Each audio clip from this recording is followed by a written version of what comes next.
दोस्तों, आज की कहानी है सासू माँ आप वृद्ध आश्रम चली जाओ, हम आपको मिलने आते रहेंगे। दोस्तों, कहानी शुरू करने से पहले अगर आपने हमारे चैनल को सब्सक्राइब नहीं किया है तो सब्सक्राइब कर लीजिए ताकि आपके पास पहुंचे हर नया वीडियो।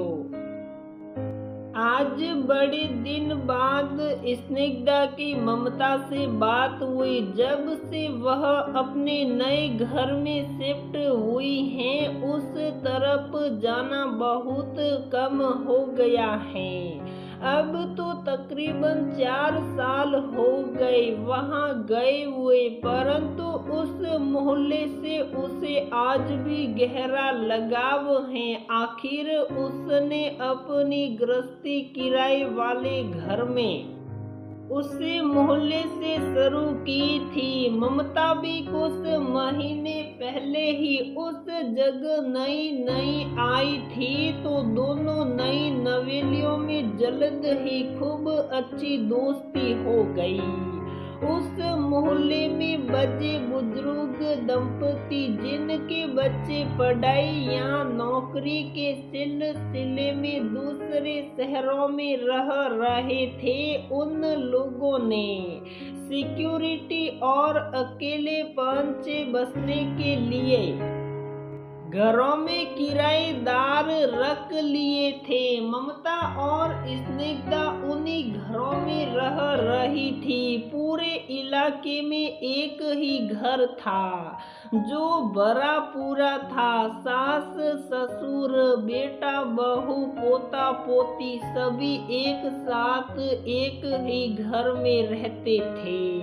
बूढ़े ससुर रिटायर्ड थे और बेटे की नौकरी इसी शहर में थी, तो वह व्यवस्था बिल्कुल अनुकूल थी। पर कुछ तो था उस घर में जिसे देखकर पॉजिटिव वाइब्स नहीं आती थी। मन होश बोलूं या कहूँ सिसकता सा घर लगता था।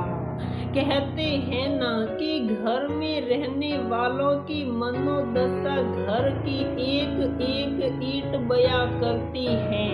तभी तो कभी कोई घर हंसता हुआ लगता है तो कभी कोई सिसकता सा। वो तो बाद में पता चला कि उस घर के बारे में दोनों सहेलियों ने जो अनुमान लगाया था वो बिल्कुल सच निकला। घर की महिला मुखिया सास बहुत स्ट्रिक्ट थी, बहू के नाक में दम करके रखती। अब ऐसे में अच्छा माहौल कैसे बने? सारे अड़ोसी पड़ोसी मौके बेमौके एक दूसरे से मिलते बैठते बतियाते, पर उस घर से किसी का ज्यादा आना जाना नहीं होता था। एक बार ममता और स्निग्धा गई भी थी उनकी बहू से दोस्ती करने के बहाने, पर ऐसी मेहमान नवाजी हुई कि कान पकड़ा जो फिर कभी आएगी। बहू के मुंह पर तो ताला पड़ा था। ऐसा प्रतीत हो रहा था उसे किसी बाहर वाले से बातचीत करने की परमिशन ही नहीं है। पूरे टाइम आंटी जी सामने बैठी रही और बातों बातों में जता दिया कि हम मोहल्ले के किराएदारों से ज्यादा मेल जोल नहीं बढ़ाते और दूसरी बात की खाली समय भी नहीं है। यूं ही गपबाजी करने के लिए दोनों सहेलियां जिस उत्साह से गई थी अपना सा मुंह लेकर लौट आई। खैर बात आई गई सभी अपनी जिंदगी में मसरूफ हैं, या कौन किसके लिए बैठा रहता है। हालांकि दोनों सहेलियां अभी भी यदा कदा उस घर का जिक्र करती और बहू की स्थिति पर आहे भरती। समय ने करवट बदला। ममता और स्निग्धा अब किराएदार से अपने घर की मालकिन बन चुकी थी। ममता ने उसी मोहल्ले में घर बनवा लिया और स्निग्धा दूसरी जगह अपने फ्लैट में शिफ्ट हो गई। दोनों सखियां आज भी फोन से टच में हैं, पर पहले की तरह रोज रोज वाली गप गोष्ठी कम होते होते अब ना के बराबर होती हैं। आज महीनों बाद स्निग्धा के पास ममता का फोन आया और उसने उस मनहूस घर के बदले मिजाज की जो कहानी सुनाई, सहसा उसे विश्वास नहीं हुआ। उस मनहूस घर के वृद्ध अंकल जी 1-2 साल पहले स्वर्ग सिधार गए थे। आंटी के कड़कपन में पहले की तुलना में थोड़ी नरमी आई थी, पर असली स्वभाव आसानी से बदल पाता है भला। रच्ची जल गई पर बल नहीं गया था बहू को कड़वे बोल सुनाना। अब भी चालू था।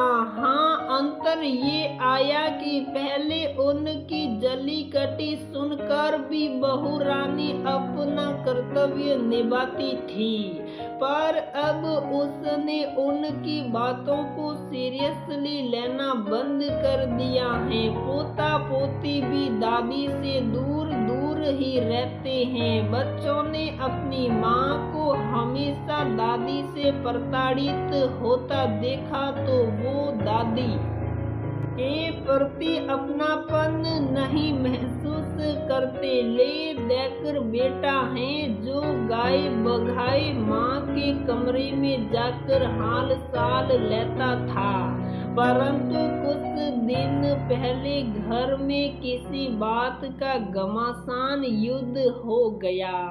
बात इतनी बड़ी कि आंटी को वृद्धाश्रम पहुंचा कर ही रुकी। जीवन भर पूरे घर को अपनी उंगली पर नचाने के बाद अब अचानक सबसे अपने प्रति सम्मान एक्सपेक्ट करना असंभव है। उन्होंने ताउम्र सबकी भावनाओं को ठेस पहुंचाया, क्या पति, क्या बेटा, क्या बहू, यहाँ तक कि नाते रिश्तेदार और अड़ोसी पड़ोसी भी।